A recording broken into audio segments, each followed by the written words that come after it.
Major support for Out to Lunch is provided by the law firm of Jones Walker. Established in 1937 with over 375 attorneys and offices throughout the U.S., providing a comprehensive range of services to a local, national, and international client base. JonesWalker.com. And by Business First Bank, with locations throughout the state, including 11 offices in the Baton Rouge area, providing personal and commercial banking, treasury management, and wealth solution services to help clients succeed. Business First Bank. Banking with greater momentum. At b1bank.com.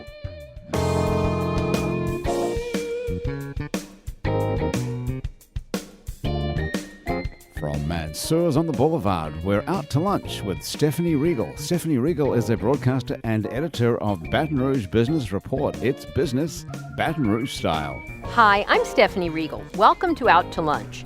Whether you live in Baton Rouge, work in Baton Rouge, or just pass through Baton Rouge every now and then, you have experienced the capital region's notorious gridlock. Baton Rouge ranks among the very worst mid-sized cities in the nation for traffic congestion, and business leaders last year in a Chamber of Commerce survey said traffic is the single biggest problem facing Baton Rouge. The issue commanded a lot of attention last year during the governor's race, and there's been a lot of talk about what could and should be done. But will anything happen? Today on Out to Lunch, we have three of the capital region's most seasoned experts on the subject. They each have a unique perspective on this overwhelming problem and have all put a lot of thought into how to solve it. Scott Kirkpatrick is an attorney and lobbyist with Roedel Parsons, who cut his teeth in the offices of former U.S. Senator John Breaux, former Congressman Richard Baker, and former Governor Kathleen Blanco. With his government affairs background, Scott has found himself at the helm of a group that's trying to address Capital Region gridlock. It's called Capital Region Industry for Sustainable Infrastructure Solutions, or CRISIS. And Scott and his colleagues on the committee have fashioned a wish list of big-ticket infrastructure projects and are now working on ways to make at least some of them a reality. Scott, welcome to Out to Lunch. Great, thanks so much for having me. We're glad you're here. Next is Perry Franklin, president and founder of Franklin Associates, a consulting firm that specializes in community outreach, community affairs, redevelopment, and transportation issues. Lately, Perry has been spearheading a series of community meetings about the widening of Interstate 10 here in Baton Rouge. The meetings are the first step in a lengthy process the federal government requires before undertaking any such project. Perry has his finger on the pulse of the community with respect to this issue. Perry, welcome to Out to Lunch. Thank you for having me, Stephanie. And rounding out our discussion group today is Wilfred Barry, president of the SJB Group, a local engineering firm that offers turnkey services in land surveying, parks and planning, site development, utility systems, and transportation, among other things. Wilfred is also a lifelong resident of Baton Rouge who's given a lot of thought to the region's transportation woes and has some interesting insights on the issue. So Wilfred, welcome to Out to Lunch. Thank you. And thank you all so much for joining me. I've been looking forward to this discussion because this is such a major issue here, and it's all you hear people talk about. Scott, I want to start with you because CRISIS recently released its list of 19 projects, all new highways or highway expansion type projects, new bridge across the river, multi-billion-dollar stuff. And y'all measured it very scientifically which one offers the best return on the investment using a very specific metric. What did you come up with, or what did the group come up with, and which projects offer the best bang for the buck? Sure. So we did started out with probably about 40 projects with various ideas coming in from across the parishes, the 5-parish region around the capital region, whittled it down to about 18 that we did this cost-benefit analysis that you talked about.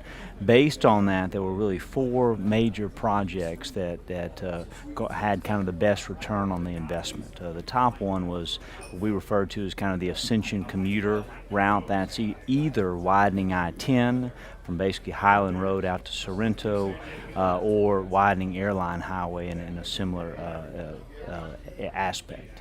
The second was a South Bridge, south of what's referred to as the New Bridge, although it's not so new, the Horace Wilkinson Bridge. Doing a South Bridge that would connect with an improved Highway 30. And how far south are we talking? Well, the location of the South Bridge is still up in the air, exactly Okay. where that'd be. You know, it's as close to kind of in Breaux area, or it can be all the way down kind of in the Plaquemine area, so that's still to be determined. The third was in line with the work of DOTD, this I-10 corridor study that I know Perry is deep into, but the recommendation was adding one lane in each direction from the I-10 split all the way to Lobdell. Okay. And last recommendation was improving utilization of the U.S. 190 bridge, what we refer to as the old bridge. And there are a couple projects that would do that, and I think still some work to be done to settle on exactly what that may look like. But the study certainly showed that there was a good cost benefit to improve utilization of that bridge. And basically, this study, they used metrics to really measure the effectiveness of these projects, and you all are confident with the data that these projects would deliver the most bang for the buck. That's right. That's a real important piece that we tried to introduce into this discussion. You know, coming at this as a business group, we want to use the data to find those projects that provide you the best bang for your buck. So looking at the cost versus benefit measured as congestion relief. Okay, but one of the projects you mentioned was the widening of the I-10 corridor through the city. And Perry, that's something that your firm has been helping the state as it moves forward towards exploring this, trying to implement it. What specifically are they looking at, and what kind of feedback are you getting from the community? Sure. So I-10 is a federal highway, and such you have a prescribed process that you have to follow in order to ultimately make an improvement or an enhancement. And so we're at what's called the Stage 0 process, where you determine if there are substantial impacts to both the environment and to humans. And if those are not there, then you can move on to what's called Stage 1, where you will really get down and talk about a preferred alternative. So at this point, we're trying to really get the public's input. We started off with public meetings last fall. We did a significant survey, and you mentioned earlier that this is not only a problem for our city and region, but for really the country. We did a survey and received over 13,800 completed surveys. Wow, that's a lot. to talk about our beloved Baton Rouge. And so it just really capitalized and punctuated the situation that we have here in Baton Rouge. For a mid-sized town, we have real issues. And so this study is designed, and I think we're moving right through it. We've had 2 rounds of public meetings. We've had significant involvement in these public meetings, significant involvement with the survey process. And so the people's voices have been heard. From the DOTD perspective, this is one of many projects to try to alleviate traffic. You can't do it alone with I-10. If you look at the I-10 corridor from LA 415 at Lobdell to Essen Lane on both I-10 and 12, that's the study area that we're looking at. In order to solve this community's traffic problem, you would have to significantly impact this community. And so the I-10 project alone will not be the silver bullet, because it's not the intent to destroy this community. And when I say destroy the community, many people have said, well, put another bridge next to the existing bridge. If you do that, you're going to have to strap 6 new lanes on both sides of that bridge. Well, that's a non-starter, because we have a built community here. This is not a green field where you can just come in and do as you please. Sure. So it's a regional approach. The I-10 enhancement project will maximize the existing right-of-way is the thought. And that 1 lane eastbound, 1 new lane westbound with interchange improvements and enhancements will get you there. It will give you the most bang for the buck for I-10. Now that still means you have to look at other projects. One of the main ones that is being talked about, people always say, well, just shut down Washington Street. Right. Well, you just can't shut down Washington Street. You can relocate Washington Street, and that will solve your problem. If you took it from the right side to the left side, you will keep those individuals who are coming from I-110 from crossing over 2 lanes of I-10. By putting it on the left side, that's also where then you can begin the new eastbound lane in Baton Rouge. And so there's many things that are being discussed. At Dalrymple, you do not have an eastbound movement. If a person comes into Baton Rouge, exits at Dalrymple mistakenly, how do they get back on the interstate? They have to weave their way through neighborhoods, things of that nature. And so there's many suggestions on the table. The study will be wrapped up in early summer, and then if found acceptable by DOTD and federal highways, it will then roll into the Stage 1, whereas truly you will come out with an alternative solution, i.e. it might be the one lane. We're talking about all of these potential solutions. Wilfred, you've heard these discussions before. How did we get to this point? Why are things so bad here? Did this community not plan well enough when it was developed? Did we grow so much bigger than anyone anticipated that we just outgrew our infrastructure? We have outgrown our infrastructure, and keep in mind that green light program that we just successfully completed. I tip my hat to Kip on bonding out a sales tax, and the city parish essentially said, we're never going to be able to wait long enough for the state to fund its share and its improvements that it's supposedly programmed to do.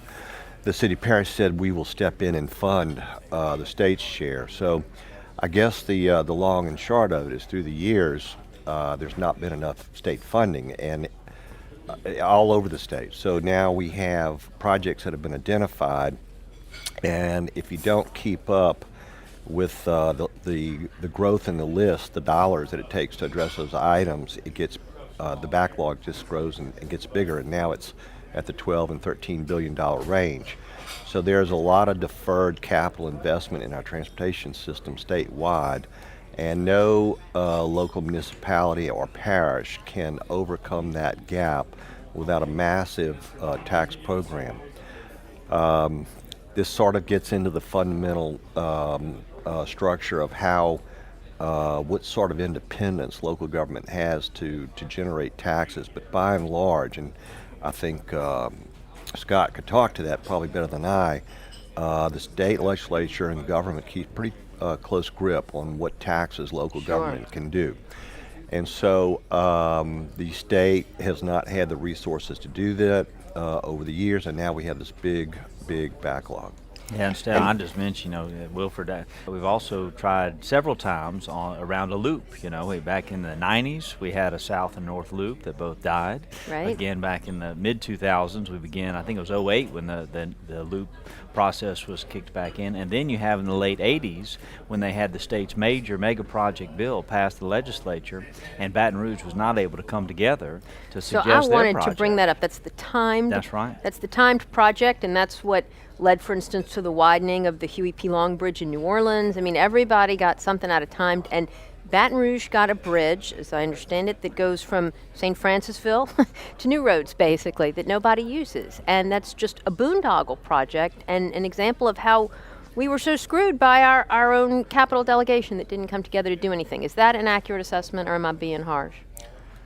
Well, I'm not certain about the assessment, but the inability for us to have or gain consensus on one set of regional projects, I think, is sort of been our Achilles heel in this region. And our hope is that we can get the leadership to gel around a sort of a priority list, because you then need to take this to Washington, D.C.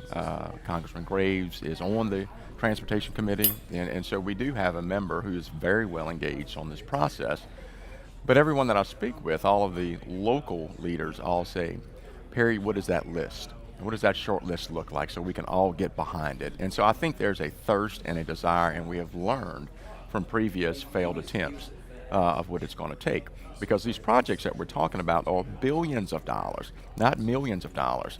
If you just put one lane eastbound, one lane westbound from LA 415 to Essen Lane, with the exception of the bridge, you're talking $450 million. And that's just for one lane.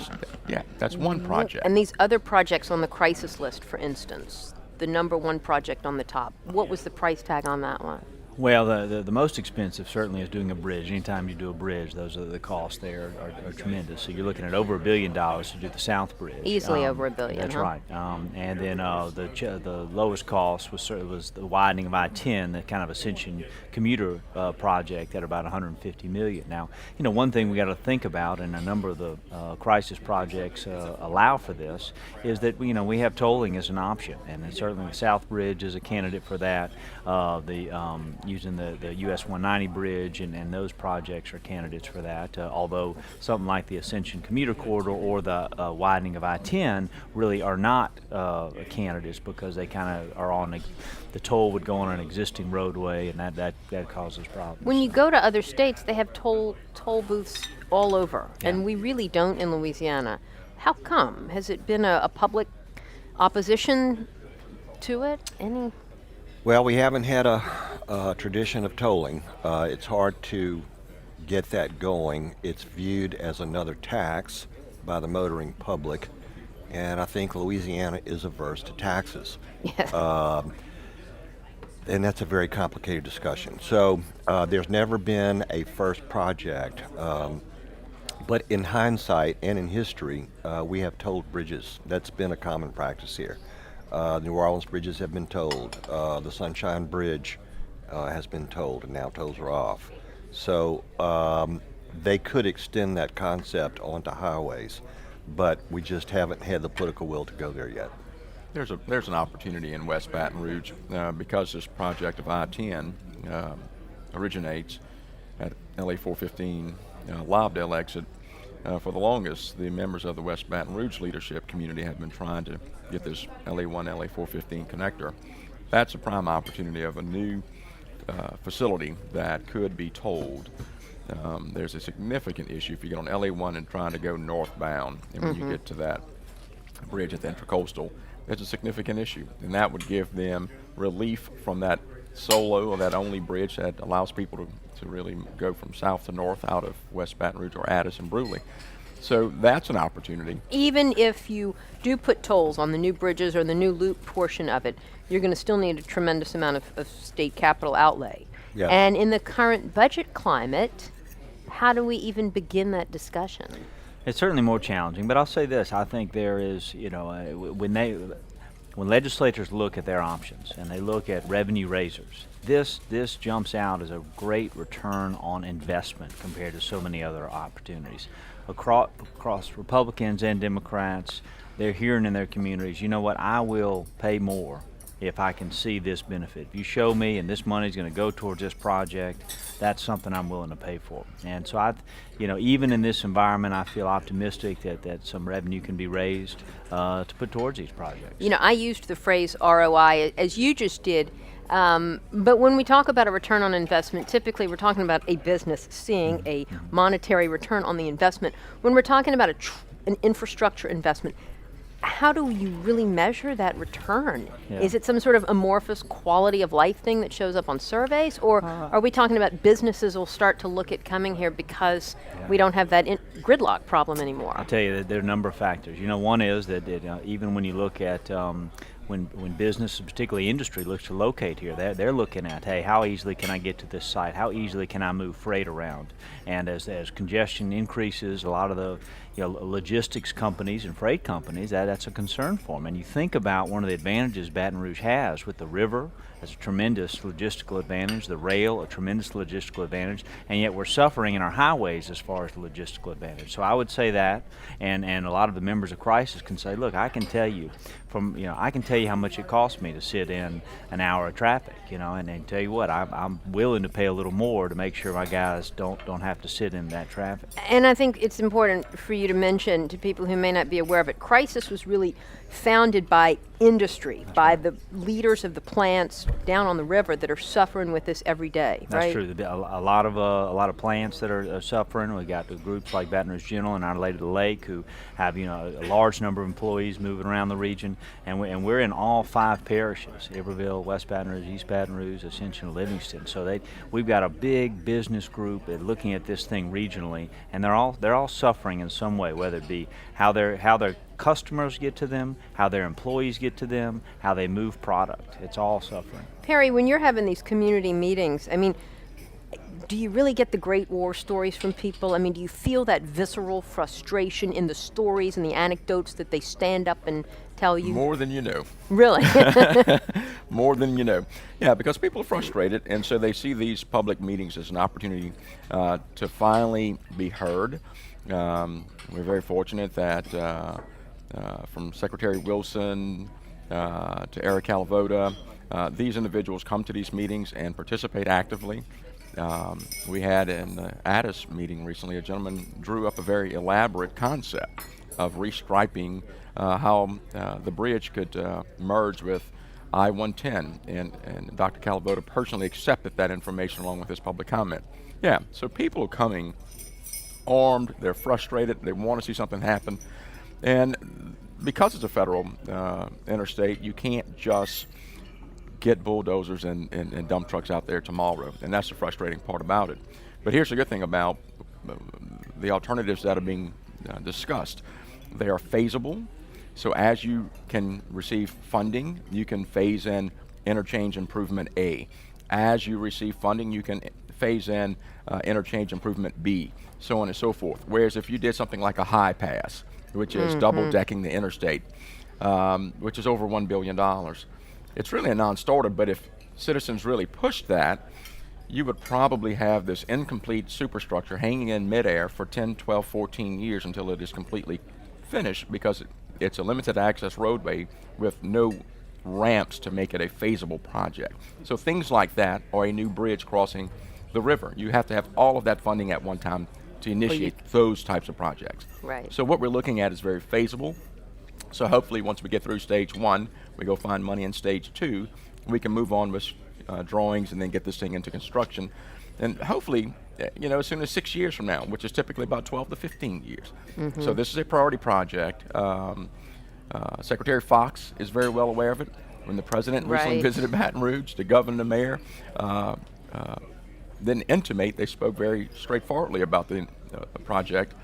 We're the only place in America that we can discern or really qualify where I-10 pinches down to one lane. Isn't that crazy? I know, and we suffer from it with it every day. It's a 1+1 lane there where Washington drops, and where Washington drops, it pinches to 1.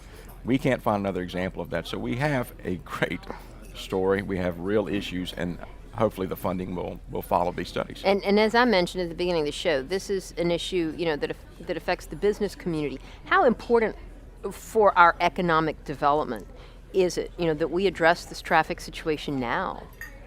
I was told by a local plant manager that the corporation he worked with moved a $5 billion plant expansion from Baton Rouge to Texas because of the transit and transportation problems here.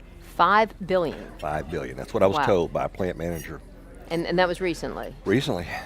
See, that's terrible.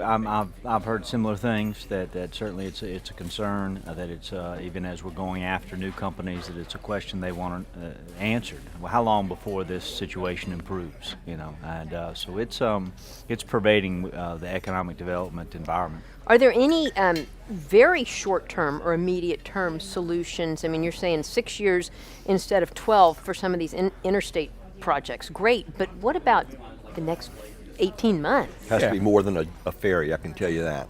Yeah. So, the relocation, for example, of the Washington Street exit. Yeah. Those are the types of feasible improvements that don't have to wait the full course. Now, it is contingent upon federal highways approval, local match being available, things of that nature. But we have to move something forward to gain the trust of the public. And a project like that could start that initiative. And that could start as soon as a year from now. Well, I can't say a year from now because it will probably take longer than that to complete the stage 1.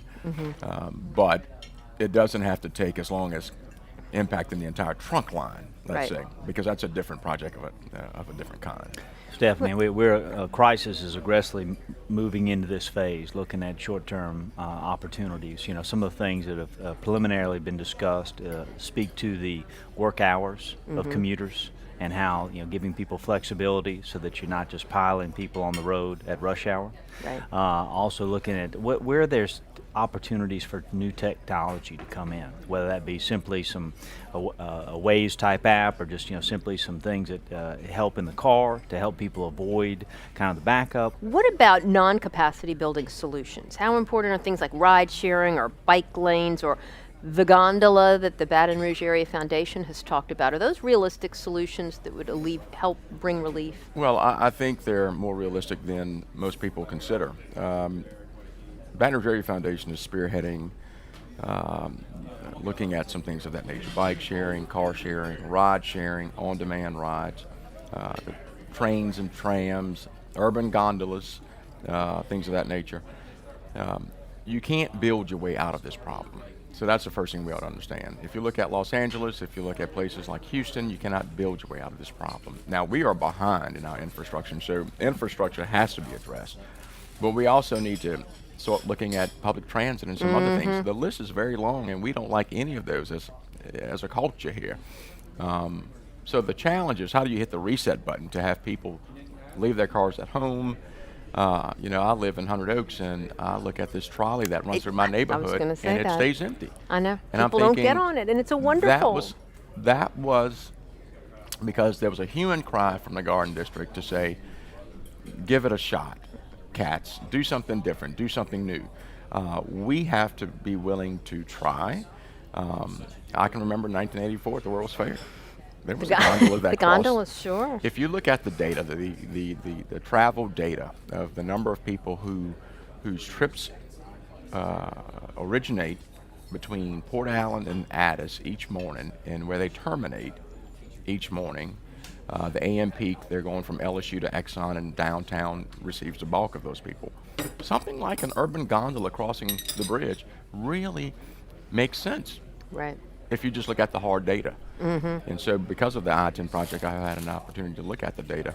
Something like that is an alternative to take cars. So we have to take cars off of the roadway, because Wilfred will tell you, if they put 2 new lanes, 3 new lanes onto I-10, they're going to fill up right away. They will be filled, because people will then going to get off of arterials and come onto I-10. So we do have to start thinking differently as a community, as well as improve our infrastructure. Well, it is very daunting, and I'm glad to hear that you all are encouraged, and glad to know that y'all are working on this and giving it thought. Scott Kirkpatrick, Perry Franklin, and Wilfred Barry, thank you all so much for being with us today. My guests today on Out to Lunch have been Scott Kirkpatrick of Crisis, Perry Franklin of Franklin Associates, and Wilfred Barry of SJB Group. You can find out more about Crisis, Franklin Associates, and SJB Group by following the links on our websites, wrkf.org and itsbatonrouge.la.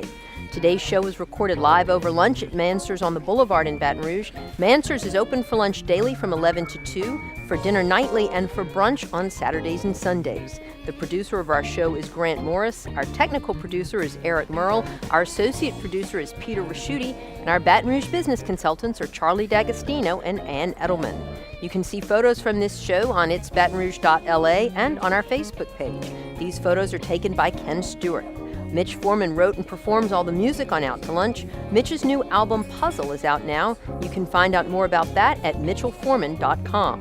You can get this show as a podcast, you can listen to past shows, and you can keep up with us on all kinds of social media by going to our websites at itsbatonrouge.la and wrkf.org.